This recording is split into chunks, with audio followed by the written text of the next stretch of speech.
అప్పుడు ఇక్కడ ఎమ్మెల్యే ఎవరు? వైఎస్ఆర్సీపీ ఎమ్మెల్యే. జిల్లాలో అన్ని నియోజకవర్గాల్లో వైఎస్ఆర్సీపీ ఎమ్మెల్యేలు. ఒక అన్న ఎమ్మెల్యే, ఒక తమ్ముడు ఎమ్మెల్యే, ఇంకో ఆయన ఎమ్మెల్సీ, ఇంతమంది ఉన్నారు ఆడ. బలగం అంతా అధికారంలో ఉండి అధికారం ఎలగబెడతా ఉన్నారు. జగన్మోహన్ రెడ్డి 13 కొత్త జిల్లాలు ఇస్తున్నప్పుడు వీళ్ళంతా ఈ నోరు ఏమైపోయింది అని సూటిగా ప్రశ్నిస్తా ఉన్నా. అడగచ్చుగా, అయ్యా 13 జిల్లాలు ఇస్తున్నారు, మాదొక్క జిల్లా ఆదోనికి చెయ్యండి, నోరు తెరిచి అడిగినారా? పైగా అప్పుడు ఉద్యమాలు చేస్తున్న వాళ్ళందరి మీద కేసులు పెడతామని బెదిరించినారు, ఇండ్లకెళ్లి పోలీసులు పంపించినారు. ఏదో రకంగా ఇక్కడ ఉద్యమమే లేదని, ఇక్కడికి ఏ ప్రజలకి ఏమీ అవసరం లేదని, జిల్లానే అక్కర్లేదని కూర్చొని రాజ్యం ఏలినారు. ఆదోనికి ద్రోహం చేసినారు. ఆదోని ద్రోహి ఎవరన్నా ఉన్నారంటే ఈ సాయి ప్రసాద్ రెడ్డి, ఈ వైఎస్ఆర్సీపీ నాయకులు కాదా అని అడుగుతా ఉన్నా. ఆదోని ప్రజలకు క్షమాపణ చెప్పాలా? తప్పు చేసినందుకు చెంపలేసుకొని మోకాళ్ళ మీద కూర్చొని ఆదోని ప్రజల కాళ్ళు కడిగి నీళ్లు ఎత్తి మీద చల్లుకుంటే తప్ప వాళ్ళ పాపాలు పోవు. దుర్మార్గం.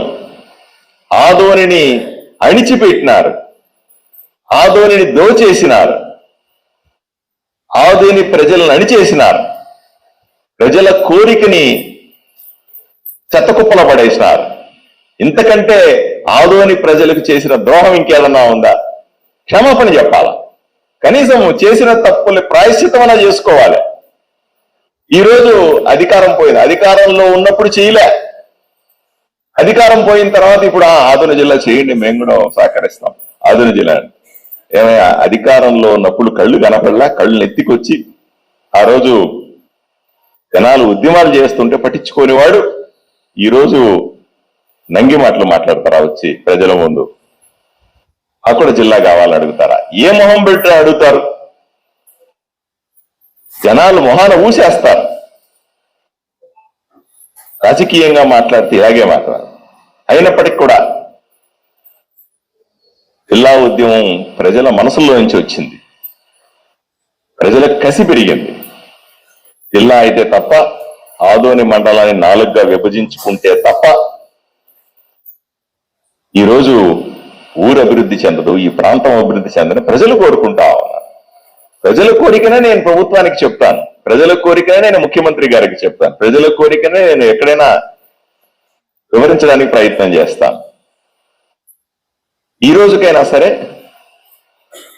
అందరూ కలిసి ఆదోని జిల్లాను సాధించుకొని ఆదోని జిల్లా చేయగలిగి, ఈరోజు మేము చెప్తున్నాం, నేను అధికారంలోకి వచ్చిన తర్వాత ఎమ్మెల్యే అయిన మరుసటి రోజే అసెంబ్లీలో మాట్లాడినా. ఈ రోజు కూడా అధికారంలో ఉండి ప్రభుత్వానికి పదే పదే విన్నవించుకుంటాం.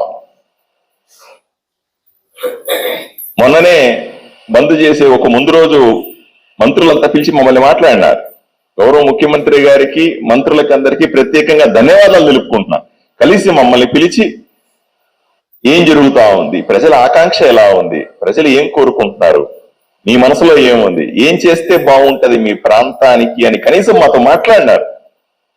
నిన్న కూడా వివిధ పార్టీలు కూర్చొని మాట్లాడుకుంటాం.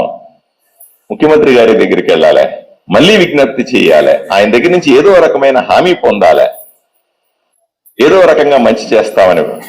మున్సిపాలిటీ 120 సంవత్సరాల మున్సిపాలిటీ ఇది.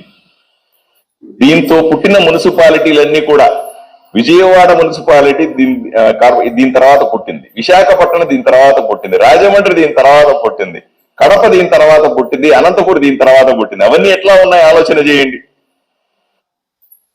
అవన్నీ కార్పొరేషన్లు అయిపోయి, పెద్ద పెద్ద ఊర్లు అయిపోయి బ్రహ్మాండంగా ఉంటే మన మున్సిపాలిటీ మాత్రం అట్లాగే మిగిలిపోవడం ఎంత దారుణమో ఒకసారి ఆలోచన చేయండి.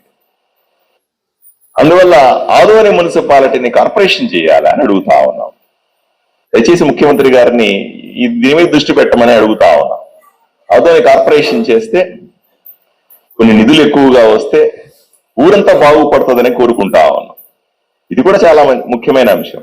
ఇలా ఎన్నో అభివృద్ధి పథకాలను చేసుకుంటూ ఈరోజు ఆదోనిని అభివృద్ధి చేసుకోవాల్సిన దిశగా కూటమి